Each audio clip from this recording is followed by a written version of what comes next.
Bible مقدس تو مذہب کی کتاب ہی نہیں ہے، یہ تو بادشاہی کی کتاب ہے۔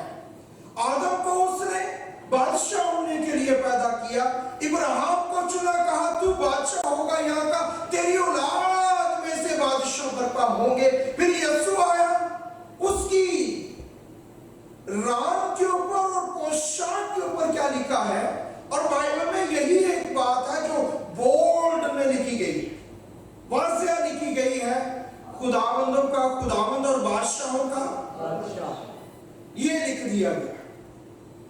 تو یہ تو بک آف کنگڈم ہے، بک آف ریلیجن نہیں ہے۔ میں نے اور آپ نے اس کو ریلیجن بنایا ہے۔ یہودیوں کے لیے خدا کا مقصد کبھی نہیں تھا کہ وہ جائیں اور ایک مذہب سا قائم کر دیں۔ مسیح کیوں ان کے ساتھ آ کے ایگری اس نے نہیں کیا، اس نے ان کی ہر ایک چیز کو کہا کہ یہ غلط ہے۔ وہ حیران تھے کہ یہ تو بائبل میں لکھی ہے، یہ تو شریعت کے، یہ کیوں کہہ رہا ہے؟ کیونکہ وہ اس کی اسپرٹ کو انڈرسٹینڈ نہیں کر رہے، اس کی اسپرٹ سے باہر نکل گئے ہیں اور اس ریچول کو جو ہے وہ کرتے جا رہے ہیں، اور خدا نے کہا یہ غلط ہے، یہ مذہب کی بات نہیں ہے، یہ بادشاہی کی بات ہے جو مجھے اور آپ کو سمجھنی ہے۔ مجھے اور آپ کو جب اپنا مقصد پتہ لگ جاتا ہے، پرپس اگر ہمیں پتہ لگ جائے تو کیا ہوتا ہے؟ پہلی بات، آپ اپنے رویوں کو ڈسپلن کرتے ہیں۔ یہ بچے جنہوں نے مکمل کی ہیں اپنی سٹڈیز، یہ ایسے نہیں ہو جاتا۔ اگر وہ اور بچہ ہو، اس کو تو ہو سکتا ہے خوف نظر آئے کہ میں کیسے 2 سال پڑھوں گا، 6 سال پڑھوں گا، 13 سال پڑھوں گا۔ جب آپ یہ فیصلہ کرتے ہیں، آپ کا اپنا پرپس پتہ لگ گیا ہے، تو آپ اپنے رویوں کو ڈسپلن کرتے ہیں اور آپ اپنی عادات کو چوائس کرتے ہیں کہ یہ چیزیں میں نے چھوڑ دینی ہے، یہ کام میں نے نہیں کرنا، کیونکہ ان کے ساتھ آپ کو پتہ ہے یہ پرپس جو ہے وہ حل نہیں ہو سکتا۔ جب تک آپ اپنی عادتوں کو چینج کرنے کے لیے، رویوں کو ڈسپلن کرنے کے لیے تیار نہیں ہیں، تو ہم نہ روحانی طور پہ کچھ پا سکتے ہیں، نہ ہی جسمانی طور پہ پا سکتے ہیں، نہ ہی تعلیمی میدان میں، کسی میدان میں ہم کامیاب نہیں ہو سکتے۔ پھر ہمیں دوسروں کی مدد کی ضرورت پڑتی ہے۔ خدا نے انسان کو بنایا ہے، آپ کو بنایا ہے، ہم سب ہی کنگڈم کے لوگ ہیں۔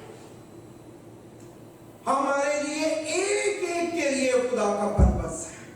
باقی جو غیر مسیحی ہیں یا خدا کو نہیں جانتے یا خدا کو مانتے ہی نہیں ہیں، ان کی تو الگ بات ہے۔ ہم جو مانتے ہیں، ہم بھی جو ہے وہ خدا سے اپنا پرپس اور مقصد نہیں پوچھتے کہ کیا ہے، مجھے کیوں بنایا ہے، مجھے کیوں بلایا ہے، میری روح کو کیوں زمین پہ ٹائم میں کیوں تو نے ٹریپ کیا، لیمٹ کیا، پرپس کیا ہے تیرا؟ آپ جو کچھ کرتے ہیں اس کا کوئی پرپس ہے، اور خدا نے آپ کو یہاں پہ بھیجا ہے تو اس کا کوئی پرپس نہیں ہے۔ بس آپ پیدا ہو، گرجے آئے، تالیاں بجائیں، 2-4 گیت پہ 1-2 باسی لیں، کوئی آپ کے بند کرے، کوئی کھولے، کوئی سنے، کوئی نہ سنے، اور ہم چلے جائیں، that's it؟ نہیں، خدا کا پرپس مجھے اور آپ کو جاننا اور سمجھنا ہے، اس کے بغیر جو ہے وہ بہت مشکل ہے۔ وائس کی کتاب کے اس حوالے میں پہلی آیت میں لکھا ہے، ہر چیز کا ایک موقع اور ہر کام کا جو آسمان کے نیچے ہوتا ہے ایک وقت ہے۔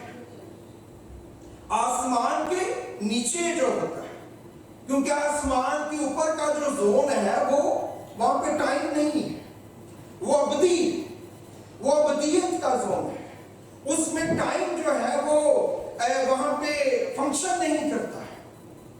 ٹائم جو ہے وہ آسمان کے نیچے کی جو چیزیں ہیں، خاص طور پہ زمین جو ہے اس کے اندر ٹائم کو جو ہے وہ پلانٹ کیا گیا ہے، ٹائم کو یہاں پہ رکھا گیا ہے، پرپس بھی رکھا گیا ہے تاکہ میں اور آپ جو ہیں اس مقصد کو جو خدا نے ہماری زندگی میں رکھا ہے اس کو جو ہے وہ وقت کے اوپر کر سکیں۔ خدا نے ہمیں زمین پہ رکھا ہے تاکہ ہم کچھ کریں اور وقت کے اندر کریں۔ ہمیں کچھ کرنے کے لیے زمین پہ بھیجا گیا ہے اور ہمارے پاس اس پرپس کو فل